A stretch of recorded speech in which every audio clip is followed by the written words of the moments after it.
Greetings and thank you so much for tuning in to the Barbara Dean Franklin Show, Real Talk, Real People. I am your host, Barbara Dean Franklin, and today I have the pleasure of sitting with my friend, Kelly Garrett. How are you? I'm good. How are you? I'm wonderful. Well, many of you may have seen that Yolanda Davis and Alana Davis were going to be my guests today, and we were going to talk about sickle cell awareness. Well, Alana had to be rushed to emergency, and Kelly graciously agreed to sit in with me because your son Chandler also has sickle cell. Yes, he has SS. Okay. And I'm also going to share a little bit about who you are, what you do. But before we do that, I want to have a moment of silence because Kelly lost her nephew. She laid him to rest last week, Matt Brown. And in his memory, we want to have a moment of silence.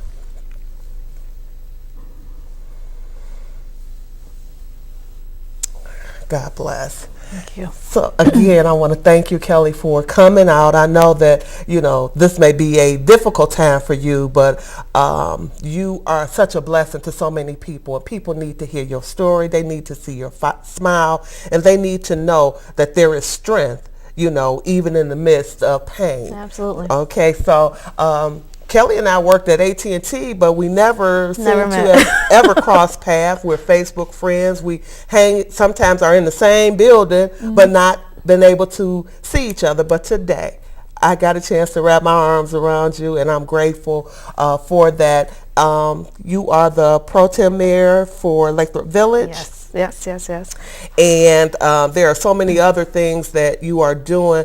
Let's talk a little bit about sickle cell. You said that you have the sickle cell trait. I have the trait. I can't remember exactly when I found out I had the trait, but it's been for a very long time. Like I was telling you before, I recall being in middle school and us talking about genetics and how genetics affect you.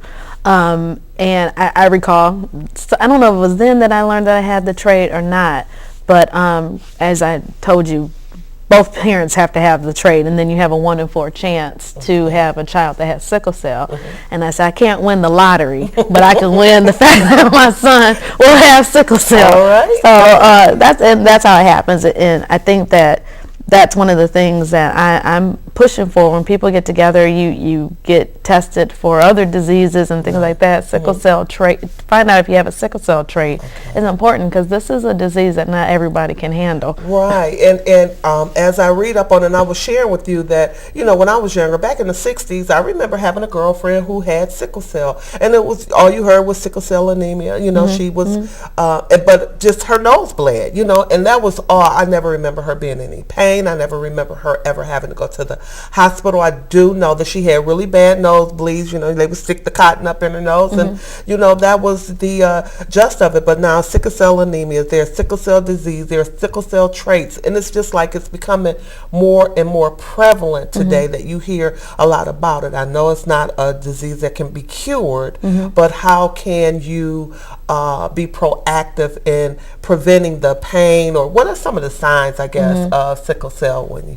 I don't think that Chandler actually had a lot of pain episodes. He has, he had acute chest syndrome, and as I was telling you, that's the one that most children or most people die from, is from the acute chest, and that's just from what I've read about it.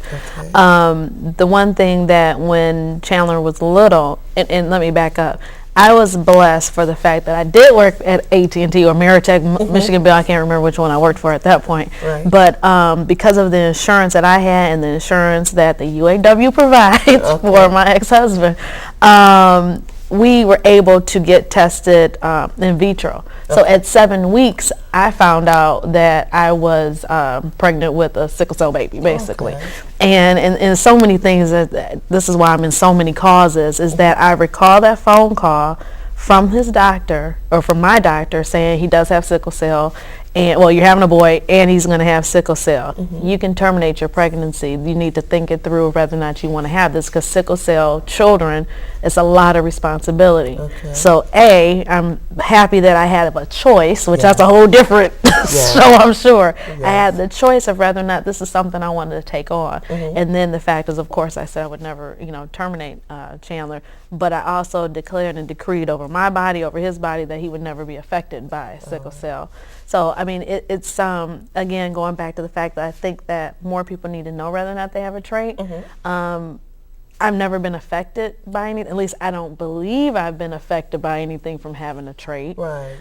Chandler would come with pain, would be like in his knees. I never put two and two together. Exactly. Believe it or not, because I'm thinking that I remember kids' hands being swollen. That's the gist of it. Okay. But the pain in the knees. But then he started having pain in his chest. Then it's almost the way that he reacted to it is like somebody having a heart attack. He grabs his chest and like falls over, or he grabs his stomach and falls over, and you're just kind of like, you know. Another good thing is the earlier you know, the more you can do. So he was on penicillins from I can't remember, infancy till 5 years old. Every single day had to take penicillin, and that keeps all of any type of virus away from them, because if they catch diseases or catch the flu, it's hard. It's very hard to fight it off. Now, I know that when they talk about sickle cell, they say a normal blood cell is round or whatever. Round and spongy, and it's flexible. And then the sickle, you know, I'm researching because I want to know, right. You know, I want to be able to speak a little intelligently about what I'm talking about. So the sickle, but you know, it goes all through, you know. It's like, okay, so if you think of a tube, your red blood cells, which carry your oxygen on top of it, flows through your veins or arteries. Don't get me to figure that part out. Right. And they can go through everything easily because they're spongy and they're soft. Okay. Sickle blood cells obviously don't carry oxygen. And if you think of a sickle, which I guess I'm going old school, the way that they used to cut down weeds, right. Or if you think of a crescent moon, that's what a sickle cell looks like. But they're hard and sticky, so they stick together. Okay. And so they block the airflow. They block the circulation, they block airflow, and so what we were talking about also, this time of the year, which I was thinking, why is September sickle cell month? And now I'm starting to get it, because this is when the weather changes for us, at least for Michigan. Right. And when it gets cold outside, or when a sickle cell person or sickler is cold, that's when your blood gets thicker, it moves slower, and this is when your sickle cells, the sickled blood cells, will stick together and cause the problem. Now, when I talked to Alana this morning, and she said Alana was in a lot of pain. Alana's 20 years old now, and she's had, sickle cell for a very long time, and so it's like she's always experiencing some episode.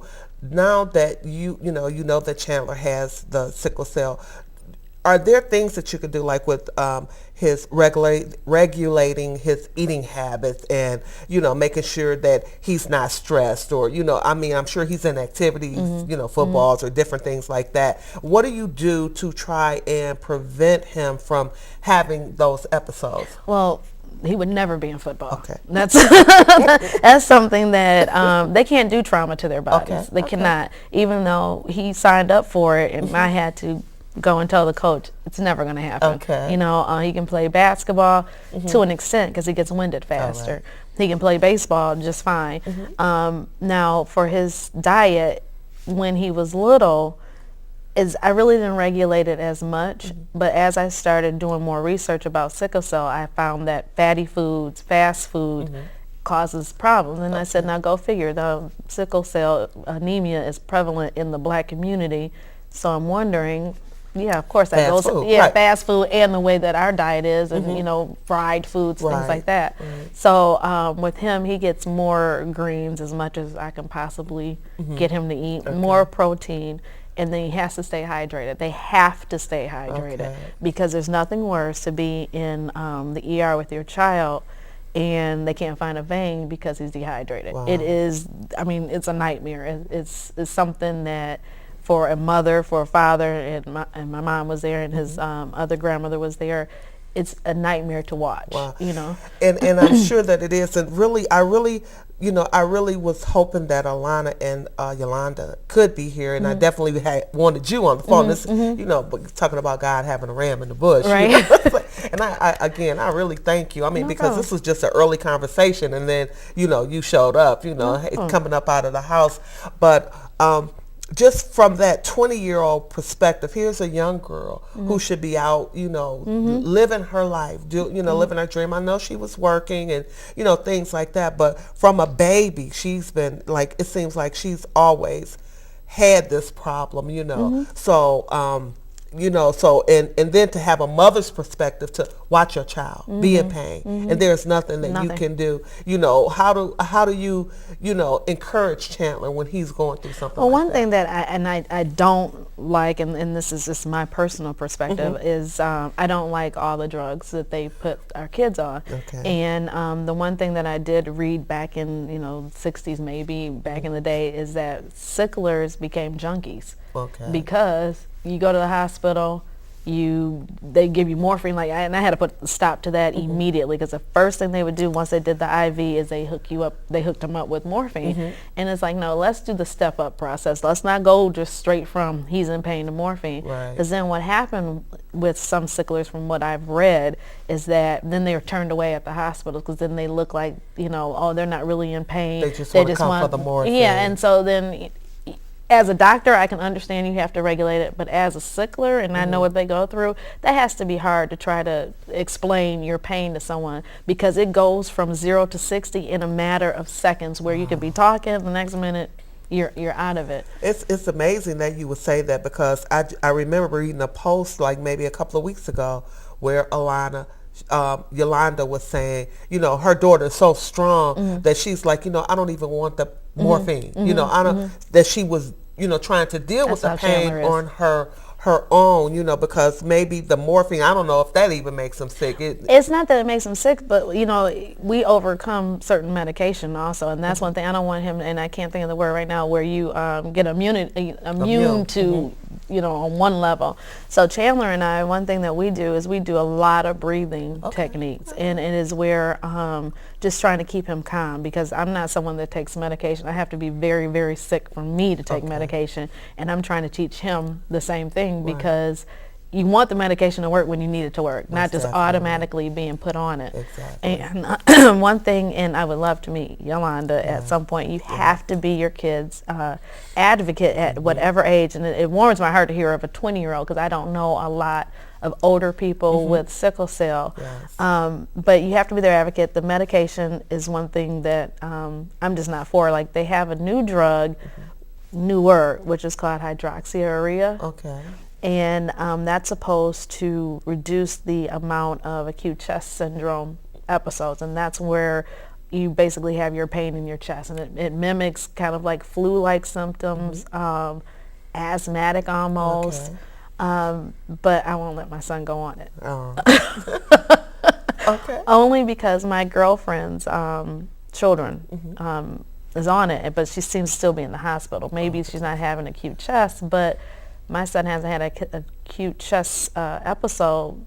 I think the last time was in 2008 without hydroxyurea. All right. So there's no reason to get on. And they ask me on a regular basis when I see him, are you going to put him on yet? Which his doctor finds it funny now. And you're like, ask her, will she put her kid on it? And watch what she's going to say. I'm like, no, it's a form of chemotherapy. You can't tell me what's going to happen to him when he gets to be an adult. You can't tell me if he's going to be able to have kids. You can't tell me, if he's going to have an aversion to, say, God forbid he gets cancer, rather than not. He has an immunity to chemotherapy. So I'll say no. We'll take our chances. When you talk about breathing techniques, naturally I'm thinking labor pain, and I know how much pain that can be. So, and that's a good, a good example. So you do that with him. I have to, and see, what I tell him is that, I'm only 5'2", maybe weigh 125 pounds, but he was 9'7". Okay. And he was a huge baby. And I told him, I said, I went through everything. I was like 9'7". I'm thinking like, okay, he's not that tall. He weighed 9 pounds 7 ounces when you had him. Wow. Yes. It was nothing. All right. I still breathe. Breathe. I still remember that, of course. Breathe. But going through the labor pains, I remember that I wouldn't take any drugs for the longest, and then once it got to an intense part, that's when I started taking the drug. I had to, or else I was going to go crazy.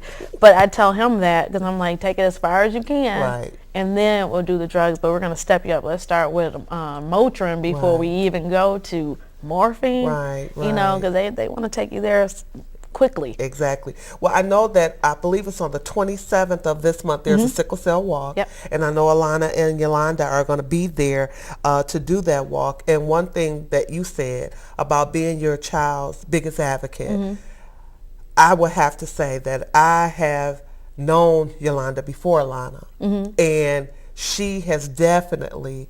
I mean, she is there for her daughter like I've never seen. She posted something the other day about a mother and a son. The son had heart problems, and when he turned 18, or he asked his mom what he was going to be when he got 18, or what he was going to get for his 18th birthday, and he had to have a heart transplant. And on his 18th birthday, he opened up a letter. When you asked me what was I going to give you for your 18th birthday, she gave him his heart. She died and gave her heart. She had posted that, and that just said, yes, that's what I would do for my daughter. Absolutely. And I believe that that is exactly what she's doing right now, is giving her heart to her child, because her daughter is oftentimes in the emergency room. My heart goes out to her because, you know, where do you go? When your child is in pain, what do? You know? You stand. That's what you do. And for me, it is there's a strength that comes from, I don't know, because what happens is when they're in the hospital, at least for me, when Chandler is in the hospital, I am a tower of strength. I can handle whatever. I know I am Beaumont's nightmare parent on their floor, because I know what I know. Like when they tell me stuff, I always have my laptop out in front of me, and I research it. And the doctor says, what are you doing? I'm looking up exactly what you're saying, because you're not going to put anything past me. But when it's all over, I know that's where my breakdown comes from, because it's like you're sitting there the entire time, just like, you know, because you just don't know what to do. And when it comes to Chandler, people that know me know that I would move mountains for him. And I've been very blessed by the jobs I have, because I don't even care what is going on with my job. I will drop it to be with him. Yep. There is no thought process. And then you know, once he's in the hospital, there's nothing you can do but sit there, which I will. Kind of jobs I've had, I've always brought my laptops with me, where I can try to do some work, but don't push it. Exactly. Because this is most important. Absolutely. Most important. Absolutely. And you should be there. You know, you want to be there for your kid, and you know, to do everything that you can. One thing that you posted that really caught my attention, and that's with this ALS Ice Bucket Challenge. And you put out there, anybody that has sickle cell, do not do the Ice Bucket Challenge. Let's talk about that, because how many people probably don't even think about that? Well, it was quite funny, because I don't know if Chandler was getting prepared to do it, and I'm kind of like, you know, what were you doing? Oh, I've been challenged to the ALS, the challenge. And I freaked out on him, which he didn't get it at all. I said, are you out of your mind, so we can go to emergency afterwards? And he was like, what do you mean? That would be such a shock to your body, that anything that's traumatic to them, which I have to tell you another story why we ended up in an emergency, but anything traumatic to them and to their bodies will cause them to go right into crisis. Wow. So are you going to tell me about when you went ziplining? No, and what I try not to tell people was, my son he's a boy, obviously, and he's grown into being a boy. He decided to, he went up to the school and decided to do a backflip off the roof of the shed where they have all the mats for football. And decided to do a backflip, and he was going to land on his feet on this mat. Well, he didn't. He landed on his back, which caused immediate trauma to his body. He couldn't breathe. Ended up in the hospital because you're usually in the hospital when it comes to a sickle cell crisis for 3 days. They do a test that has to be checked every 24 hours. So ambulance is called and everything, you know. And for me, I wait. It's like I'm in the bushes just waiting. They get his breathing under, you know, control, give him oxygen. I think he had to get blood that day. And as soon as he got stable, I'm like, do you know how dumb that just was? And that's why I have to keep comparing things. So I'm like, anything traumatic to your body will cause you to go into a crisis. Not a maybe. This, you know, it is a maybe, but it's going to make you go into crisis. You need to stop it, you know. And then when we went ziplining, he was not hydrated. That's what happened with that. And then it was too strenuous, and I mean, he's 25 feet in the air, right. screaming at me saying, I can't make it. And I'm like, what you want me to do? Right? there's nothing I could do at that point. Exactly. And I'm like, please, just, you have to walk across. And, you know, I prayed that he could get across. I said, if you fall out that tree. All right, so we know. We definitely know. There's something else. I mean, there's no comparison, but I remember taking my children to the amusement park, and I do not do roller coasters. And I told them that I do not do roller coasters, and they talked me into doing a roller coaster. So I had my youngest daughter in behind me with her father, but as we're going up and then going down, she's screaming, "Ma, Ma, Ma!" She's with her dad, and I'm thinking, like, I don't know why you're calling me, because there's nothing I could do, right? And I'm up here by myself, right?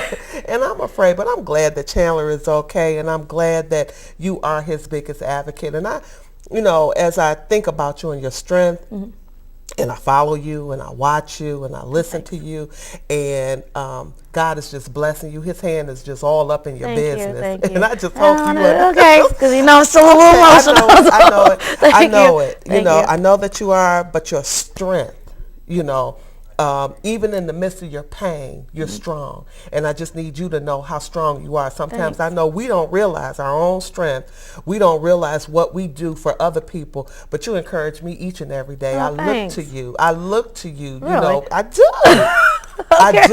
I do. I look to you for strength. What I want you to do right now, because there's somebody that's out there, they could be going through sickle cell, they could be going through suicide, they're going through something. Right. And I need you to just look into the camera and just encourage somebody with all that you've been through on the last week or so. Okay. Talk to somebody from your heart. Well, just like what Barbara's saying, and I'm going to be transparent with everyone, is that my nephew, who was like my other son, committed suicide 2 weeks ago. It is the most traumatic experience I've gone through. I'm still dealing with it. And then I have a son that I worry about every day, or I shouldn't say worry about, I'm concerned about every day, because he does have sickle cell, and anything can cause him to go into a crisis. That means that if your child is sick, if your child sneezes on him and has, strep throat, you're going to cause my child to go into the ER. So those are the things that I deal with on a daily basis. Where I'm drawing my strength from is the Lord. That's all that I have. Then also, which I'm transparent, this whole year has been like a nightmare to me. I've gone through a divorce. I divorced my very best friend, and I'm dealing with these things alone. And again, I now realize, and I realized it today because the Lord sent me a butterfly next to my window to let me know that I am resting in his hands. And the only thing that stays in my mind, and as I walked up to my nephew's coffin, was, my ways are not your ways. Amen. My thoughts are not your thoughts. Yes. So you have to draw on that. If it's time for you to cry, then you cry. I have laid out on the floor screaming and crying before, and once it's over, it's over. You just have to keep moving. The Lord has you, and if you don't believe in Jesus Christ or whoever your higher being is, draw on that. Understand that you are more than a conqueror, and that's what I have to say every day and waking up, is that I can do this. This is another day that I'm going to make it through. I'm going to make it through. That's who I am. I am a woman of strength. I am a woman of faith. And a woman of character. Oh, I thank you. And of great character. And that's something that I posted just the other day. Sometimes you have to encourage yourself. Oh, yes. You know, Sherry Gay Danyogo gave me the praise challenge, you know. And so I went and I was just looking at the tree, a big oak tree that's planted, you know, in my backyard. And so I have to say to myself, some days I look in the mirror, I'm an overcomer. You know, I am, you know, rich, you know, I'm prosperous, you know, I'm a giver. You know, some things I don't even feel about myself that I have to say to myself over and over again. We have to be strong. And the one thing that we must do is really be there for one another. Absolutely. You know, when I see you down or whatever you're going through, I'm going to inbox you. You've been great. You know, I'm going to inbox you and say, hey, are you okay? You understand? And then you have to be real with people, you know, and transparent with people, because I don't know what you need if you don't reach out to me. There are people who really want to help. You understand? They really love you. They really get the thing that's called love, that unconditional love, that really have a heart to love on people. I have that heart. And so if there's anything, you know, that I can do for you, You know, other than what I've been doing, That's right. you know, definitely I want you to reach out to me. I thank you for coming in, You're taking the welcome. time out your schedule Anytime. to come and show up. Get up, take a bath, put on clothes. And then brush my teeth for you. And I so appreciate it. You know, 30 minutes is never enough time. And I had talked to you before about doing a talk show, you know, like maybe 3 or 4 of us women get together and just talk about some issues. And so that's still, think about what that looks like. I would love it. Think about We what got that a lot of looks like. stuff to do. Okay. And when that happens, I definitely want you to be a part of it. All right. So I am going to end the show the way that I always do, thanking you for tuning in, and hopefully I brought something to you that will be a blessing. I'm going to say to each and every one of you, love on one another, be there for one another. We never know what somebody else is facing each and every day. So we bring all of the drama, the negativity and things to people who do not need your negativity. Keep it to yourself. I'm going to say, from my beating heart to your beating heart, I love you. You understand? Okay.